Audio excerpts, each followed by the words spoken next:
So this lecture we start talking about natural convection, and we said that different from forced convection that we evaluated in previous lectures, in natural convection there are no external forces driving the fluid. We are not forcing the fluid to move through a surface by the use of a pump or a fan, for example, but convection still occurs. And we are going to cover main concepts, main physical concepts, and as we have done for external convection and internal convection and conduction, we are going to evaluate different geometries such as plates, cylinders, spheres. And finally, we are going to evaluate a case where natural and forced convection become important and we need to combine both. So let's start with main physical concepts. So even though we are not forcing the fluid, we will have a delta T. So we are going to have the formation of a velocity and thermal boundary layer. And as an example, just consider that you have a warm vertical surface in the presence of a cool stagnant fluid, so no moving fluid. But you have this delta T or this driving force that will give rise to a velocity and thermal boundary layer. So how these profiles would look like then? So here you have in this image how a temperature and velocity profile in these cases would look like. So for example, at the surface, the fluid temperature is going to be equal to the temperature of the plate. And gradually, this temperature is going to decrease to the temperature of the surrounding fluid at a distance sufficiently far from the surface. So your temperature profile would look like this. For the case of the velocity profile, the fluid beyond the boundary layer is going to be motionless. The fluid velocity is going to increase with distance from the surface, reaching a max or a maximum, and gradually will decrease to zero at a distance sufficiently far from the surface, right? Again, here I put G because gravitational force is going to be important in this case because again, it's a stagnant fluid in contact with a vertical warm surface, what we are considering here. In order to understand the natural phenomena for convection, we need to observe or recognize the forces that are in play here in this natural convection phenomena. And the first type is the buoyancy forces that are responsible for the fluid motion in natural convection. The second type is the viscous forces that oppose the fluid motion. Buoyancy forces, we typically express them in terms of the fluid temperature differences through the volume expansion coefficient. And this is a term that you revise in your thermo course. And I have here the equation for you to recall this, where B is the volumetric thermal expansion coefficient. And if we are dealing with an ideal gas, the volume expansion coefficient is nothing more than 1 over the absolute temperature of the gas. That means in Kelvin or Rankine. Again, if you are dealing with an ideal gas. If we are dealing with a liquid, beta or the expansion coefficient is listed in Appendix E in your textbook. So then we need to read values for the liquid. And if not, you have several, if you need more data for this expansion coefficient, you have several data in any thermo book. Just as a reminder here for you, I put a note on the definition of the beta or volume expansion coefficient. The beta or volume expansion coefficient is a thermodynamic property of a fluid that provides a measure of the change in density with a change in temperature at constant pressure. So this is just to recall you this important term that you might cover in your thermo class. Now it is time to go through the dimensionless numbers that become important in natural convection. And one of the very important dimensionless numbers that we need to recall for natural convection is the Grashof number, because the Grashof number represents natural convection effect. How we calculate this Grashof number? The Grashof number is the gravitational acceleration times the expansion coefficient, the beta expansion coefficient, that is 1 over T for ideal gases. T wall is the surface or wall temperature, TW. T infinity is the temperature of the fluid sufficiently far from the surface. X is the characteristic length, that is going to be just the length for a plate or the diameter for a cylinder or a sphere. And nu is the kinematic viscosity of the fluid that you read from tables. The Grashof number is so important from natural convection because the Grashof is to natural convection what Reynolds is to forced convection. So we can say in simple words that the Grashof is the Reynolds for natural convection. That important it is this number. The Grashof help us to compare two different phenomena happening in the natural convection process, that is buoyancy force versus viscous force, where areas, if we recall, the Reynolds in forced convection help us to compare inertia force versus viscous force. So this is a number that you need to have in mind for natural convection. Another important number in natural convection is the Rayleigh. The Rayleigh number represents the boundary layer condition, and the Rayleigh is nothing more than the Grashof times the Prandtl. And the Rayleigh give us information about the nature of the fluid in natural convection. For example, for a vertical plate, the critical Rayleigh number is 10 to the 9. So that means that if we have a Rayleigh less than 10 to the 9, we have a laminar flow. If we have a Rayleigh bigger or equal to 10 to the 9, we have a turbulent regime. So the Rayleigh is that important, and it also correlates directly with the Nusselt, that the Nusselt is so important for us in convection. Why? Because the Nusselt helps us to calculate convective heat transfer coefficients that then we use to calculate heat transfer rate. So the Nusselt is a function of the Grashof and the Prandtl in natural convection, or the Rayleigh, because recall the Rayleigh is the Grashof times the Prandtl. So having in mind that, we can have then this type of tables, and this is figure 8.3 in your textbook. That is a correlation of data for natural convection heat transfer from horizontal cylinders in gas or in liquids. And this table helps us to solve for horizontal cylinders immersed in gases or liquids motionless. Motionless, the fluid should be motionless, right? Stagnant. So here in the x-axis, you have the Rayleigh number, the log 10 of the Rayleigh number. So knowing the Rayleigh number, that is the Grashof times the Prandtl, you can then go here to these lines, and you have different approximations, right? The Nusselt and the rise that can help you to then calculate the Nusselt. This is the average Nusselt number, the log 10 of the Nusselt number. And knowing the Nusselt, you can get the H, or convective heat transfer coefficient, out of it.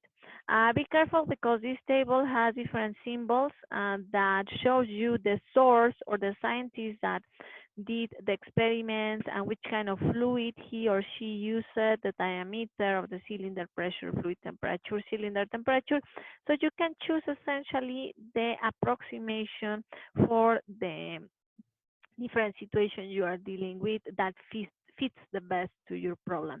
And we are going to check how to use this plot in an example of natural convection in horizontal cylinders. So essentially, we are using here this plot to get the Nusselt out of the Rayleigh.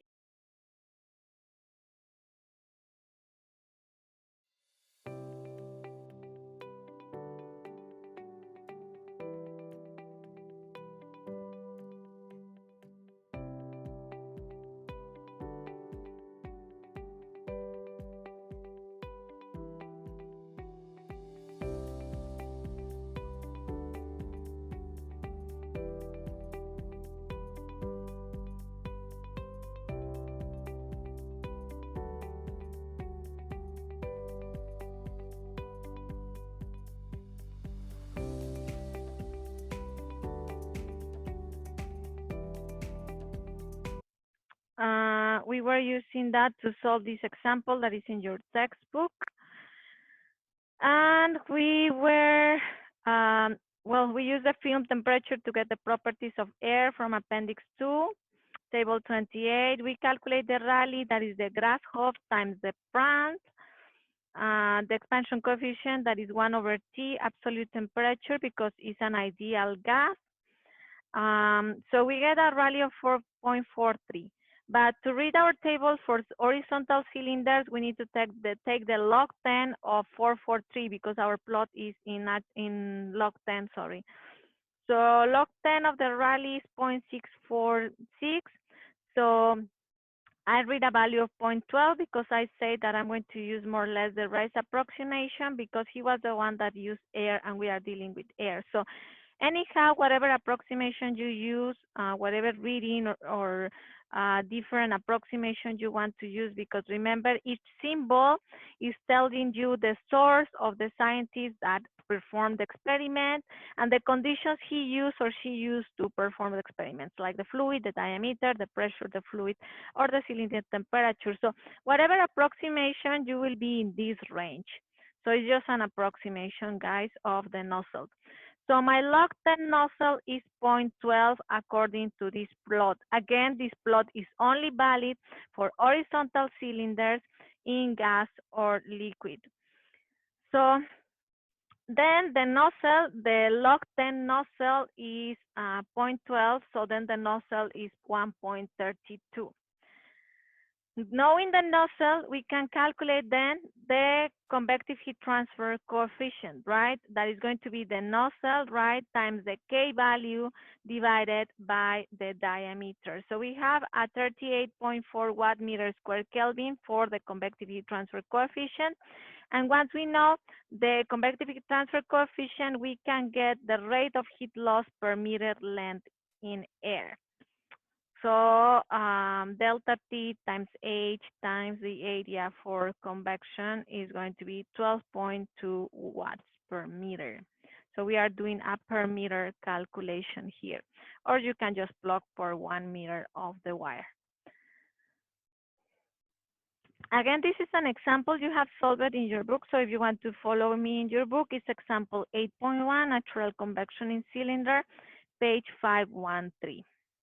We have this table for natural convection. So as we have tables for forced convection, now we have tables for for natural convection, sorry. And this one is table 8.2 in your textbook. So if you want to look for it, it's a long table. So if you can see, it says here continue. So it has several different pages.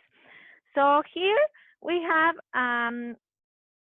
the heat transfer correlations for natural convection for different heated bodies and enclosures. And we have, for example, here the vertical or tilted plate with hot surface facing downward, long horizontal plate with hot surface facing upward or cool surface facing downward, horizontal plate with hot surface facing downward or cool surface facing upward. So what's going on with the plates? Why our tables keep saying and facing upward, cool facing downward, etc. Well, because position becomes important in plates, and is what we are going to discuss next. So let's focus in plates for now. So for the case of horizontal plates, our characteristic length is the area divided by the perimeter. And you know that because here your table tells you what is the characteristic length, area divided by perimeter. So these tables are very friendly. It tells you all the nomenclature involved. So in horizontal plates, then the characteristic length is area divided by perimeter, and again is in your table. So I just put that note as a reminder. So in the case of horizontal plates, the plate itself may impede the flow, okay? The heat flow. So we can have two cases. The case where the plates do not interfere with the induced flow, and the case where the plates interfere, yes, they interfere with the induced flow. So let's look at the first case, the case where the plates do not interfere with the induced flow.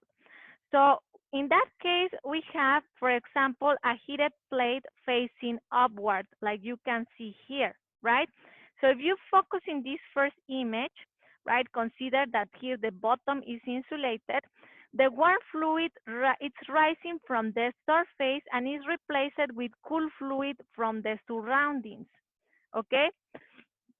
So this happen, the cases where the plates do not interfere with the induced flow happens when we have heated plates facing upward or cooled plates, facing downward. When is the case when the plates interfere with the induced flow? Well, it's the case when we have a heated plate facing downward or a cool plate facing upward. And if you focus in this first image I have in here, having in mind that this part is insulated, the fluid natural upward movement is blocked by the plate, right? It's blocked here. So what it has to do, the fluid must flow along the plate before ascending.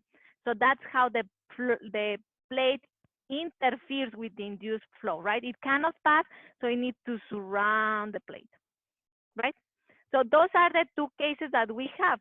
And those two cases are when we have heated plates facing downward or cooled plate facing upward.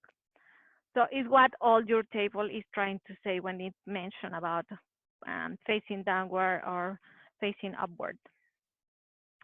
So for horizontal plates, we have upper surface hot or lower surface cool, we use equations 8.15 and 8.16. And you have those equations in the table. I'm just copying there. So these are these equations, okay? The correlations, the Nusselt correlation. I'm just writing here for you in this slide so you can separate, right? So if you have an upper surface hot or lower surface cool, you use equations 8.15 and 8.16 that are given here in this little table that I made for you, but are in your main natural convection table. So don't worry about that.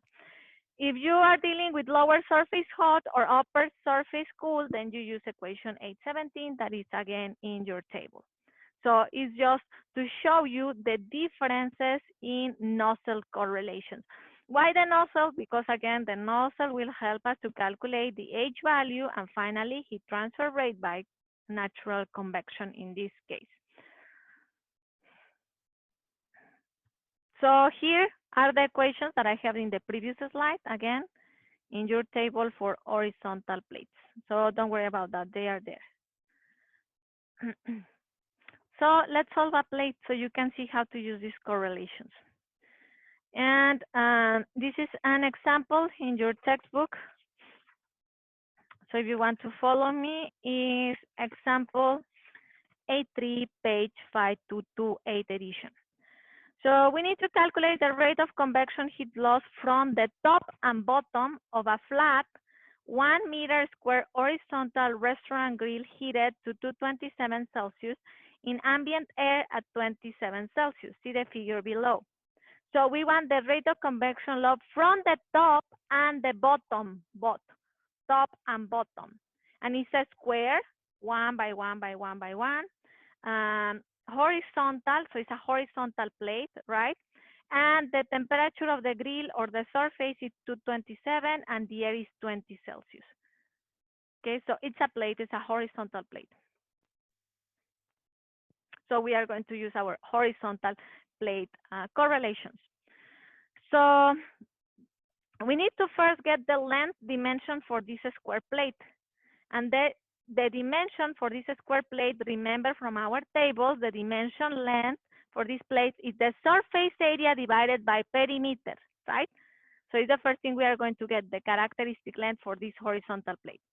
So surface area L squared divided by 4L, 0.25. That's the L or characteristic length for this horizontal plate.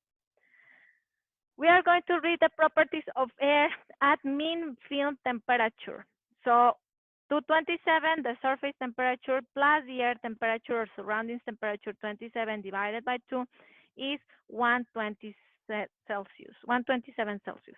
So we read the properties of air at 127 Celsius that are in the back of your book. Next step in natural convection is to get the Rayleigh. The Rayleigh is the Grashof times 0.71, the Brandt that we read from tables. So gravity, delta T, the length to the cube, right? In this case is length because we are dealing with a plate, divided by, again, here we have the temperature, the 27 of the air plus 273, that give us 300, and the kinematic viscosity, so that give us 9.94 10 to the 7. We're going to use equation 817 in your textbook, the one that I showed you, that is lower surface hot or upper surface cool, right? Because it's a grill. So the Nusselt number for heat transfer from the bottom of the plate is given then by equation 817. That is 0.27 times the Rayleigh that we calculate to the 0.26. So the Nusselt number from the bottom of the plate is 26.95. Now we are going to use equation 816, for the Nusselt number from the top surface. So from the top surface is 0.15 times the Rayleigh to the 0.33. And I'm just checking here that it matches with our Rayleigh. So this equation for the Nusselt is valid for Raleighs 10 to the 7 to 10 to the 11. We have a Rayleigh 10 to the 7, so it enters. Then we have a Nusselt for the top surface of 65.34. So the corresponding heat transfer coefficients for the bottom, well, we use the first value, the bottom value that we got, times, right, the K divided by 0.25, that is our length. So we have an H or convective heat transfer coefficient for the bottom of 3.44. Same thing for the top. Now using the top value, we get 8.36 meters square Kelvin. The total convection heat loss, we need to add these two H values, 3.44 plus 8.36, okay? 1 meter square, because remember it's a square 1 by 1 by 1 by 1, times delta T, give us 2360 watts. So that would be the total convection heat loss considering both top and bottom, like the problem requested. So just to check how much we are losing, so we do the top divided by the sum of the top and bottom, that gives us around 70% of the total heat is dissipated by the upward facing surface. You can calculate the same thing with the bottom, how much you are losing. That would be the rest, right? So with horizontal plates, you need to be careful what the problem is asking, right? If it's asking loss from one side, from the top side, like you see in this case, or the bottom, or both, right? So the geometry becomes important, and how the plate is located with respect to the fluid movement is important too. So that's the first thing you need to realize, like what the problem is asking, and then choose the right Nusselt equation that you need, especially for horizontal plates.